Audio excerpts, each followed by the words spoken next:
Sous le règne d'Henri II, le protestantisme se développe surtout dans un vaste croissant allant du Dauphiné au Poitou. Vers 1560, les réformés représentent le 10e de la population du royaume. En mars 1560, des centaines de huguenots armés se réunissent autour de la résidence royale d'Amboise. Ils dénoncent la politique des Guises, qui sont les principaux conseillers de François II. Cette conjuration est très sévèrement réprimée avec plus de 1200 exécutions. À l'été, les premiers saccages d'églises choquent les catholiques et des luttes armées débutent dans le Midi. L'édit de janvier 1562 accorde aux réformés le droit de pratiquer leur culte en dehors des villes. En mars, des protestants, réunis pour le prêche à Vassy, sont massacrés par les serviteurs du duc François de Guise.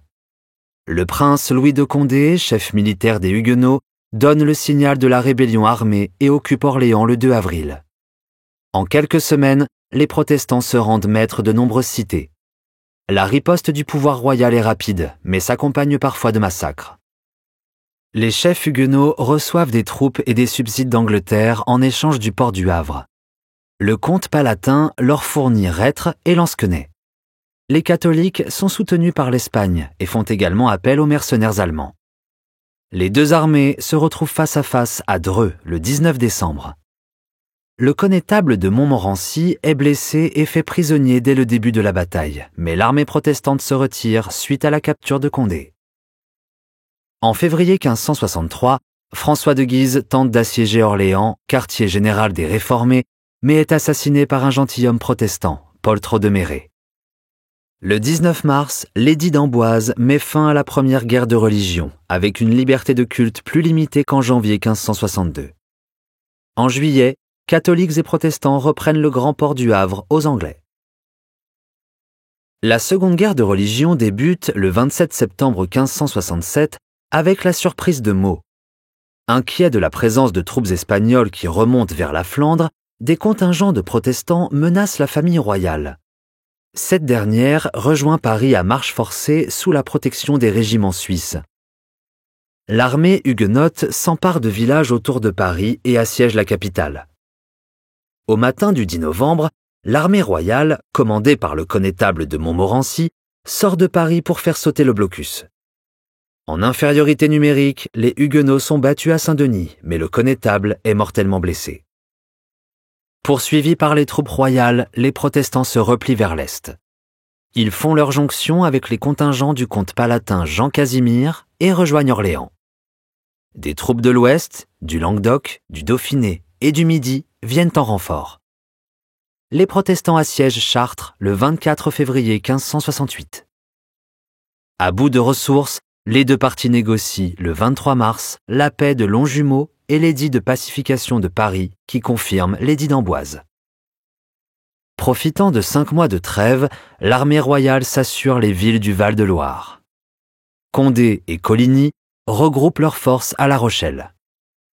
Le 23 septembre, l'édit de Saint-Maur supprime toute liberté de culte aux protestants. Les pasteurs sont condamnés à quitter le royaume. Débutent alors 6 mois d'opérations militaires confuses. Mi-novembre, une partie de l'armée royale rejoint les contingents espagnols du duc d'Albe pour intercepter l'armée du prince d'Orange et celle du duc de Deux-Ponts, allié des Huguenots. Le 12 mars 1569, l'armée du duc d'Anjou surprend l'arrière-garde des troupes protestantes à Jarnac. Condé est exécuté d'un coup de pistolet. L'armée royale ne parvient pas à arrêter les mercenaires allemands qui rejoignent Coligny près de Limoges. Ce dernier entreprend le siège de Poitiers le 24 juillet, mais la cité résiste. Le 7 septembre, le duc d'Anjou attaque Châtellerault, obligeant Coligny à lever le siège. Les deux armées se retrouvent à Montcontour le 3 octobre. Les protestants sont vaincus et perdent plus de 10 000 hommes. Les royaux poursuivent les Huguenots mais perdent 1 mois et demi en assiégeant Saint-Jean d'Angély. Coligny en profite et conduit une chevauchée de harcèlement pendant 9 mois. Le 27 juin 1570, à Arnay-le-Duc, il est vainqueur d'une armée catholique 3 fois supérieure à la sienne. C'est la première bataille d'Henri de Navarre. Les deux parties, totalement épuisées, signent l'édit de Saint-Germain le 8 août. Il accorde aux protestants 4 places de sûreté. Le mariage entre Marguerite de Valois, sœur du roi catholique, et le prince protestant Henri de Navarre est célébré le 18 août 1572. Pendant les festivités, l'amiral de Coligny est victime d'une tentative d'assassinat. Craignant une riposte, le roi ordonne, le 24 août, de tuer les chefs huguenots. L'exécution dégénère et se prolonge plusieurs jours à Paris. Elle fait près de 3000 victimes et s'étend ensuite en province. Ces massacres de la Saint-Barthélemy font 10 000 victimes dans tout le royaume. En réponse, les protestants du Languedoc et du Dauphiné prennent les armes à l'automne. En novembre, débute le difficile siège de La Rochelle par le duc d'Anjou. Les catholiques affament aussi Sancerre pendant 5 mois, où des cas d'anthropophagie sont signalés. À la fin du mois de mai 1573, le duc d'Anjou est élu au trône de Pologne. Il peut lever le siège de La Rochelle sans perdre la face. Le 11 juillet, l'édit de Boulogne accorde 4 places de sûreté aux protestants. Ce sont les seules villes où le culte est autorisé, en privé. Refusant ces restrictions, les protestants du Midi restent sur le pied de guerre. Après la Saint-Barthélemy, Henri de Navarre et le prince Henri de Condé ont dû abjurer le protestantisme et sont séquestrés à la cour. Catholiques modérés, les Montmorency et le frère du roi, François d'Alençon, sont étroitement surveillés. Ils envisagent de s'allier aux protestants pour mettre fin à la politique répressive des Guises. En février 1574, ces malcontents profitent des fêtes du Mardi Gras pour s'emparer de plusieurs cités. Ils tentent de faire évader le duc d'Alençon et Henri de Navarre, sans succès. Le prince de Condé se réfugie auprès du comte palatin Jean Casimir. Le 30 mai, Charles IX meurt et Henri III abandonne son royaume de Pologne pour rentrer en France.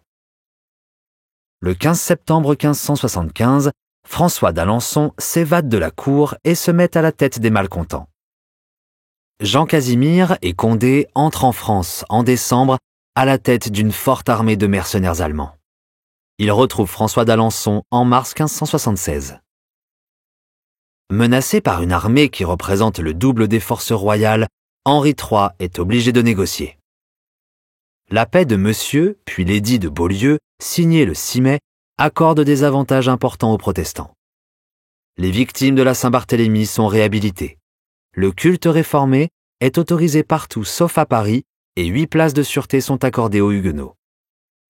Ces énormes avantages révulsent les catholiques qui créent des ligues de défense de l'Église romaine. Les États généraux convoqués à Blois à partir de décembre n'accordent pas à Henri III les moyens de poursuivre la guerre. Ils révoquent cependant l'édit de Beaulieu, poussant les huguenots à la révolte. Les anciens malcontents se rallient à Henri III qui assiège la Charité-sur-Loire en mai 1577 et Issoire en juin. Les 2 cités sont sauvagement pillées par les troupes du frère du roi, François, duc d'Anjou. En août, le duc de Mayenne s'empare de Brouage, mais Montpellier résiste à l'armée catholique. Après 6 mois de campagne, les 2 parties sont épuisées et négocient la paix de Bergerac le 14 septembre. L'édit de Poitiers restreint le culte protestant et leur accorde 8 places de sûreté. Il parvient à garantir 7 ans de paix dans le royaume, mais est difficile à appliquer, obligeant Catherine de Médicis à intervenir. Lors de sa rencontre avec Henri de Navarre, en février 1579, elle signe le traité de Nérac. Des places de sûreté supplémentaires sont ainsi accordées aux protestants. Elle traverse la Provence et remonte en Dauphiné, où les populations se sont révoltées contre les déprédations des gens de guerre et le brigandage des gentilshommes. Mais ces efforts ne sont pas suffisants, et Henri de Condé s'empare de la Fère en novembre, tandis qu'Henri de Navarre prend Cahors le 1er juin 1580. Le 26 novembre, François d'Anjou, représentant son frère le roi, négocie avec Henri de Navarre le traité du Flex. C'est la fin des hostilités. Au-delà des luttes entre catholiques et protestants, la 8e guerre de religion oppose les rois Henri III puis Henri IV à la Ligue catholique soutenue par l'Espagne. En juin 1584, François, duc d'Anjou, dernier héritier de la dynastie Valois, meurt. Henri de Navarre devient le successeur direct d'Henri III, mais il est protestant. Cette perspective est insupportable aux ultra-catholiques. Henri de Guise, qui a perdu les faveurs du roi, recrée une ligue catholique. il s'empare de plusieurs cités, forçant de nombreux protestants à abjurer leur foi ou à s'exiler. Tous les édits sont révoqués par le traité de Nemours, imposé à Henri III le 7 juillet 1585. Les capitaines huguenots réagissent et appellent à l'aide leurs alliés danois, anglais et allemands. Pour leur faire face, plusieurs armées royales sont constituées. Mayenne descend en Guyenne, Épernon en Provence.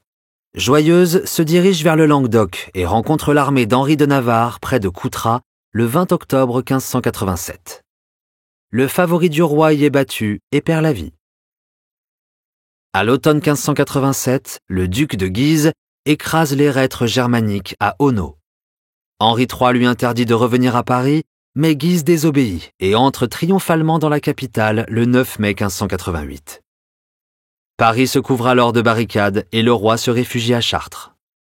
Il est obligé de signer l'édit d'union avec les ligueurs, mais fait assassiner Henri de Guise et son frère, le cardinal de Guise, pendant la tenue des États généraux à Blois. Le duc de Mayenne devient le chef du mouvement et les villes ligueuses se dressent contre le roi. Ce dernier assiège Paris avec Henri de Navarre à partir de juillet 1589. Au cours du blocus, un jeune moine fanatique, Jacques Clément, frappe Henri III d'un coup de couteau. Le souverain a le temps de reconnaître Henri de Navarre comme héritier du trône avant de mourir. Devenu Henri IV, le nouveau roi doit reconquérir son royaume par les armes. Il bat le duc de Mayenne à Arques en septembre 1589, puis à Ivry en mars 1590. Ces victoires l'encouragent à tenter de reprendre Paris. L'intervention d'Alexandre Farnèse, envoyé par Philippe II, l'oblige à lever le siège après 4 mois de blocus. Henri IV et le maréchal Biron prennent Chartres le 20 avril, puis Louviers et Noyon. Malgré les renforts envoyés par Élisabeth d'Angleterre, l'arrivée des Espagnols le force à lever le siège de Rouen en avril 1592. Il connaît un autre revers en mai à Cran, où les troupes du duc de Mercœur et les Espagnols résistent. Ces échecs le décident à abjurer le protestantisme le 25 juillet 1593. Cette renonciation lève les réticences de nombreuses villes qui se rallient à la couronne. Le 27 février 1594, le roi est sacré à Chartres. Le 22 mars, il peut enfin entrer dans Paris sans coup férir. Le 17 janvier 1595, il déclare la guerre à l'Espagne qui soutient les derniers ligueurs. Le 8 novembre, débute le siège de la Fère, place forte espagnole. Henri IV reçoit la soumission du duc de Mayenne et signe le traité de Folembray.